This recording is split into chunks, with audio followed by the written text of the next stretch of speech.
all the world's a stage, and all the men and women merely players. One man wrote those words over 400 years ago, and somehow they still stop us in our tracks today.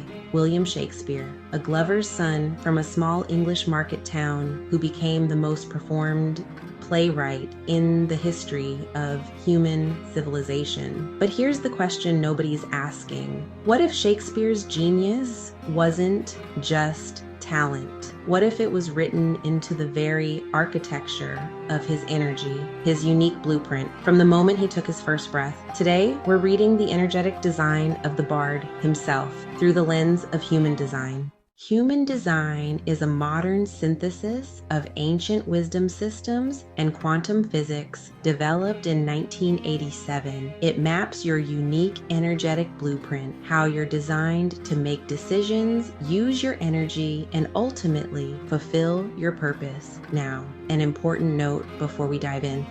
Shakespeare's exact birth time has never been recorded. So while we can't produce a complete, verified chart, what we can do, and what is genuinely fascinating, is look at what his birth date and the planetary positions of that day reveal about his energetic design. And what they reveal is extraordinary. Based on available data, Shakespeare most likely carried the energy of a manifesting generator, one of the most dynamic and prolific energy types in all of human design. His sun gate, the most conscious expression of his design, falls near gate 23, known as Assimilation, the gate of taking something complex and translating it into language that cuts straight to the human heart. Sound familiar? April 23rd, 1564, Stratford-upon-Avon, England, a bustling market town roughly 100 miles northwest of London. William Shakespeare was born the third child, and eldest surviving son, of John Shakespeare, a glovemaker and local alderman, and Mary Arden, daughter of a land-owning family. He grew up in a household full of noise, trade, and community, which for a manifesting generator is actually ideal fuel. Manifesting generators are wired for response. They need stimulation, input from the world around them to ignite their creative fire. And Stratford gave young Shakespeare exactly that. Traveling theater troupes regularly passed through the town. The rhythms of market life, local politics, and storytelling were all around him. But here's where it gets interesting through a human design lens. With likely open head and ajna centers, Shakespeare would have been a sponge for other people's ideas, taking in questions, concepts, and mental frameworks from everyone around him and amplifying them, transforming them into something entirely his own. This is the gift of openness. You don't generate mental pressure internally. Instead, you absorb the collective human experience. And for Shakespeare, that absorption became Hamlet. It became Othello. It became A Midsummer Night's Dream. At school, he studied Latin, Greek rhetoric, and classical literature. For a boy with gate 23 energy, the translator, this was like pouring jet fuel onto a flame. He was learning the structures of language, story, and argument. He was conditioning his instrument, but formal education ended early. Shakespeare never went to university. In the not self-expression of his design, this could have been a source of deep shame or frustration. And there's evidence he was mocked throughout his life by university-educated playwrights who called him an upstart crow. Yet a manifesting generator's greatest gift is responding to life, not following a prescribed path. And life had something very different in store. 1582, age 18, the first major response. At 18, Shakespeare married Anne Hathaway, who was 26 and already pregnant. By human design standards, this was Shakespeare responding to life. Not initiating, not planning, but reacting to a circumstance already unfolding around him. This is the manifesting generator's strategy in action. Respond, then act. And within 3 years, he had 3 children, Susanna, and twins Hamnet and Judith. But something in him was clearly pulling toward a larger stage, literally Late 1580s, the London Leap. Somewhere in the murky years between 1585 and 1592, Shakespeare made his way to London and entered the world of professional theater. The exact circumstances lost to history.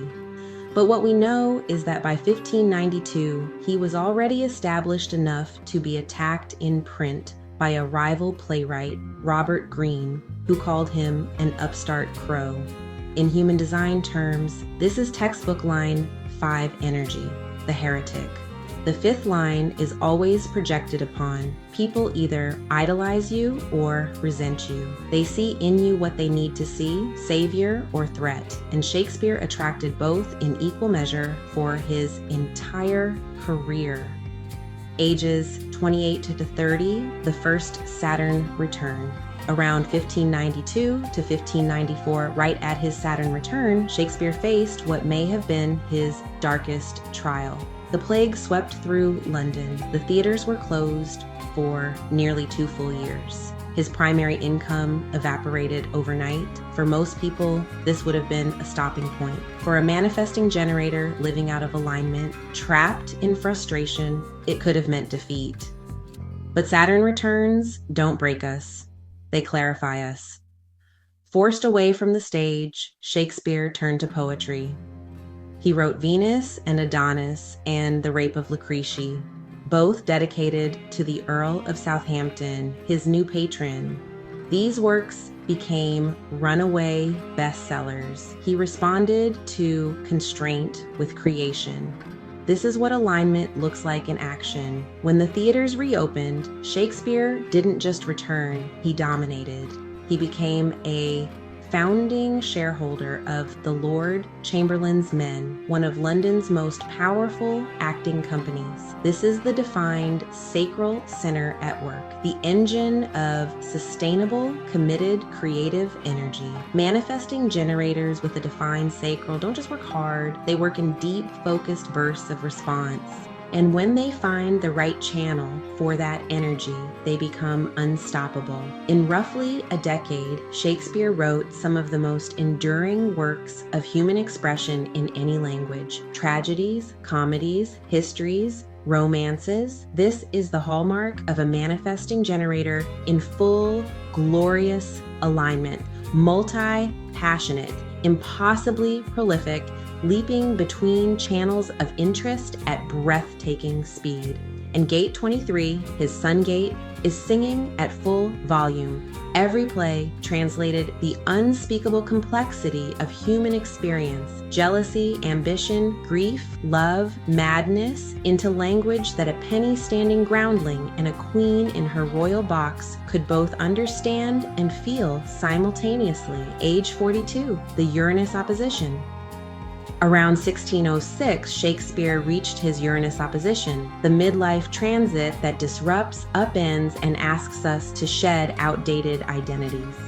And something did shift. His son Hamnet had died years earlier at just 11 years old. His father died in 1601. The plays of this period, King Lear, Macbeth, Timon of Athens, grow darker, more existential, more obsessed with mortality and the collapse of order. Through a human design lens, this is the not-self theme of frustration surfacing, the manifesting generator's shadow when life's responses stop flowing, when the energy runs against its own grain. But again, Shakespeare responded. He didn't stop. He transmuted his darkness directly onto the page, and in doing so, created works of psychological depth that would take the world centuries to fully process. Ages 46 to 52, the late plays and withdrawal.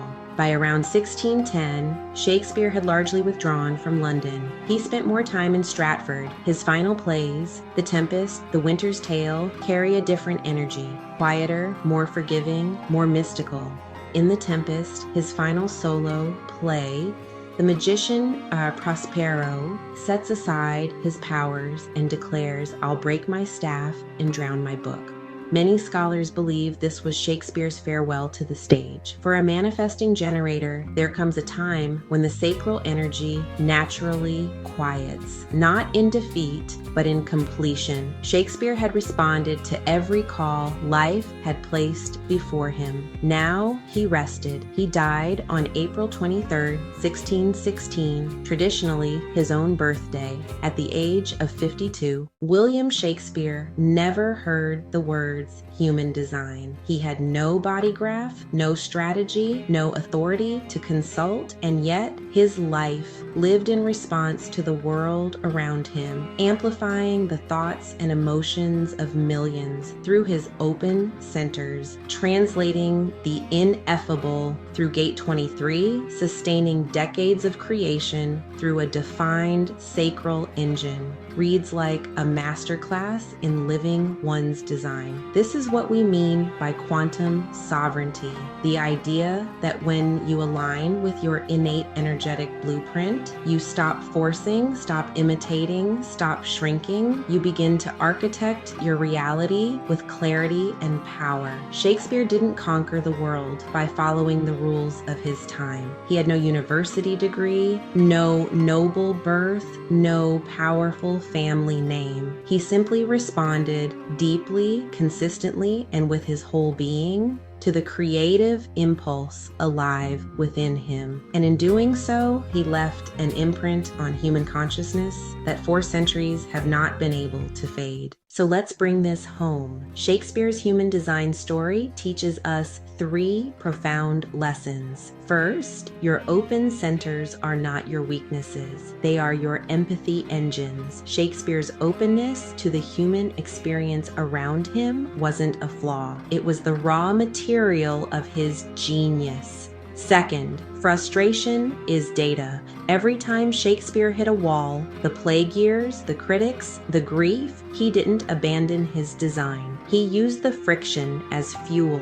The not self theme isn't a verdict. It's a signal to return to alignment. And third, responding is not passive. It's the most powerful thing a manifesting generator can do. Shakespeare didn't chase his destiny. He attracted it by being so fully himself that the world had no choice but to show up and meet him.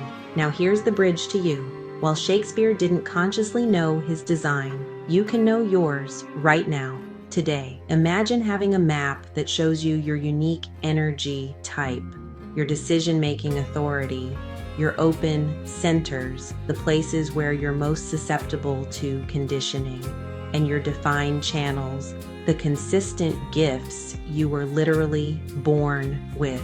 That's what human design offers you. If Shakespeare's story has sparked something in you, a curiosity about your own blueprint, your own quantum sovereignty, take the first step. Click the link in the description to take our free clarity quiz and discover your human design type today, because the world stage is still waiting and your unique part in it is already written into your design.